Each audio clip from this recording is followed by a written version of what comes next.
Jika desa sebelumnya memiliki kondisi alam yang mendukung, namun berbeda dengan desa yang satu ini.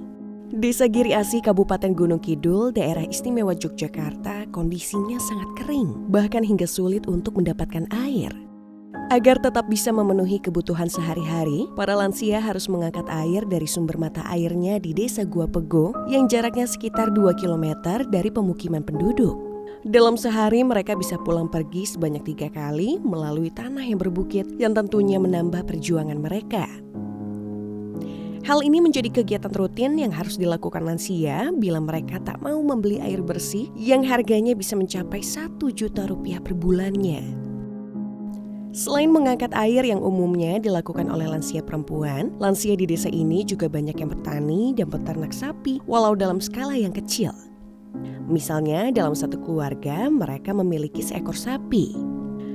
Selain itu lansia juga bisa berjalan hingga per kilometer setiap harinya untuk mengumpulkan kayu-kayu yang digunakan sebagai bahan bakar. Hal ini sangat berdampak bagi kehidupan para lansia.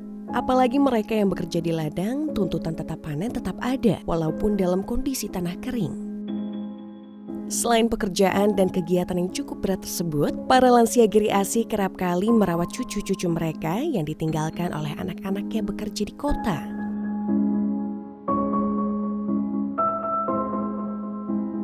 Keadaan alam yang tidak mendukung menambah beban kehidupan lansia di Giri Asih.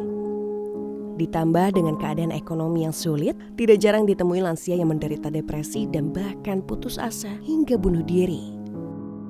Namun beruntungnya budaya gotong royong di Desa Giri Asih masih sangat kental seperti di desa lainnya. Contohnya di sini mereka kerap gotong royong dalam kegiatan nyumbang dan rewang atau bantu-bantu saat hajatan. Bahkan sudah biasa mereka saling membantu keluarga yang anggotanya meninggal dunia.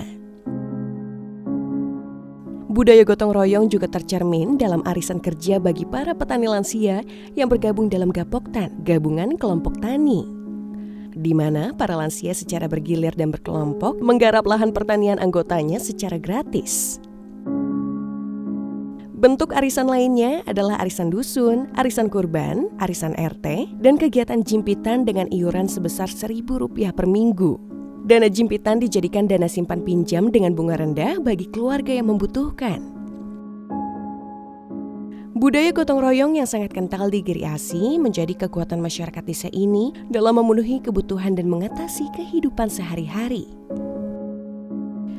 Keunggulan Giri Asih dengan desa sebelumnya adalah program pemerintah untuk lansia sudah berjalan dengan baik. Bahkan desa ini sangat memperhatikan lansianya melalui program Posyandu Lansia dan Posyada Lansia. Keunggulan lainnya adalah puskesmas di Desa Giri Asih dan puskesmas di kabupaten mengimplementasikan program Santun Usia Lanjut atau disingkat dengan Santun Usila, yakni program berupa fasilitas kesehatan, kemudahan akses bagi lansia, dan bangunan yang ramah lansia. Contohnya seperti penyediaan pegangan di kamar mandi dan tangga, prioritas pelayanan lansia tanpa menunggu, dan tersedianya kartu menuju sehat atau KMS khusus lansia. Dari total 121 puskesmas di Yogyakarta, 100 diantaranya menerapkan program Santun Lansia. Puskesmas di Yogyakarta menjadi contoh yang baik, di mana seharusnya kita turut memprioritaskan program lansia, di tengah kenyataan bahwa program lansia hanya merupakan program pengembangan. Pendapat bahwa lansia sudah tidak produktif, memiliki masalah dan hidupnya tak lagi lama, membuat pemerintah selama ini memprioritaskan program balita dan ibu hamil, promosi kesehatan, gizi, penyakit menular, dan kesehatan lingkungan. Bahkan 60% dana puskesmas dialokasikan untuk program tersebut. Contoh dari keberhasilan program pemerintah untuk lansia dapat dilihat dari kegiatan Posyandu Lansia yang dipimpin oleh kader-kader desa yang sudah dilatih oleh puskesmas untuk melakukan senam lansia dan memberikan makanan tambahan serta pemeriksaan kesehatan berupa pengukuran tinggi dan berat badan juga tekanan darah. Selain Posyandu Lansia yang dilakukan secara rutin setiap hari Minggu, program Panti Jompo juga berjalan dengan baik di Yogyakarta. Seperti Ibu Iya, lansia yang kini tinggal di Panti Jompo, dirinya aktif berkegiatan merangkai bunga agar tubuh serta pikiran terus bergerak, sehingga tetap sehat dan bahagia. Hasil kerajinan tangannya dikumpulkan dan dijual bersama hasil karya penghuni lain di panti jompo ini. Kesehatan ibu Ia pun rutin dipantau oleh panti jompo tempat tinggalnya. Selain mendapatkan uang saku, tempat tinggal yang nyaman dan makanan yang bergizi.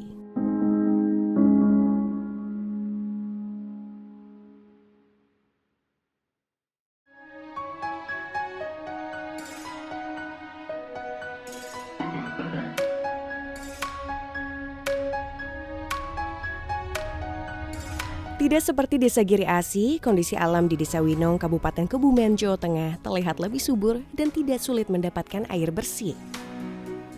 Tentunya, faktor alam yang mendukung membuat lansia di Desa Winong hidup dengan nyaman. Ditambah dengan posyandu lansia yang sudah berjalan baik di sini. Kegiatan pengajian dan kasidahan bagi kelompok lansia perempuan dan laki-laki yang rutin dilakukan membuat para lansia aktif dan bahagia di masa tuanya.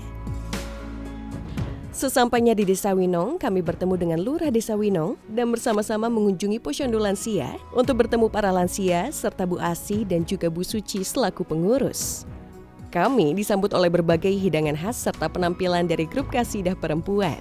Berseragam kompak diiringi dengan rebana dan alat musik lainnya, tim peneliti takjub melihat mereka bernyanyi dan melantunkan sholawat. Kami juga bertemu dengan grup kasidah lelaki atau disebut Jamjaneng. Dipimpin oleh ayah dari Pak Lurah Desa Winong, beliau masih aktif bernyanyi di usianya yang sudah 90 tahun. Grup mereka bahkan sering diundang untuk mengisi berbagai acara di desa. Para lansia terlihat bahagia meskipun ditinggal oleh para pemuda bermigrasi ke kota besar. Namun mereka berbangga karena banyak pemuda Winong sukses di kota rantau. Sebagai contohnya Pak Wahid. Berusia 58 tahun, beliau merupakan lulusan Universitas Gadjah Mada Yogyakarta yang kini menjadi Duta Besar Indonesia untuk Rusia. Beliau menceritakan bagaimana dahulu Desa Winong sangat terpencil dan belum dialiri listrik. Namun kini desa kian maju. Banyak pemuda Winong lulus dari universitas ternama hingga bekerja di perusahaan besar luar negeri. Saat ini saya menjabat sebagai Duta Besar luar biasa dan berkuasa penuh Republik Indonesia untuk Federasi Rusia dan Belarus. Saya memahami benar bahwa orang tua saya tidak mampu secara finansial.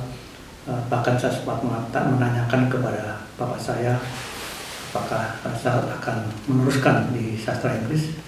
Bapak saya mengatakan agak sedikit marah waktu itu, kenapa kamu berpikiran begitu, karena untuk masuk di sebuah universitas di Gadjah Mada tidak mudah, saingannya cukup tinggi. Apa yang saya alami ini memberikan dorongan buat orang-orang kampung seperti saya, bahwa kalau kita mau berusaha dengan sungguh-sungguh, kita bisa berhasil tanpa kita harus melacurkan diri, tanpa kita harus korupsi, ya, tanpa kita harus bersikap yang tidak terpuji, misalnya dengan melakukan penyakokan dan sebagainya. Meskipun merantau, para pemuda Winong dibekali nasihat untuk selalu berbakti kepada orang tua. Untuk itu, sudah menjadi kewajiban para pemuda membantu orang tua mereka di desa, baik secara finansial maupun dukungan moral.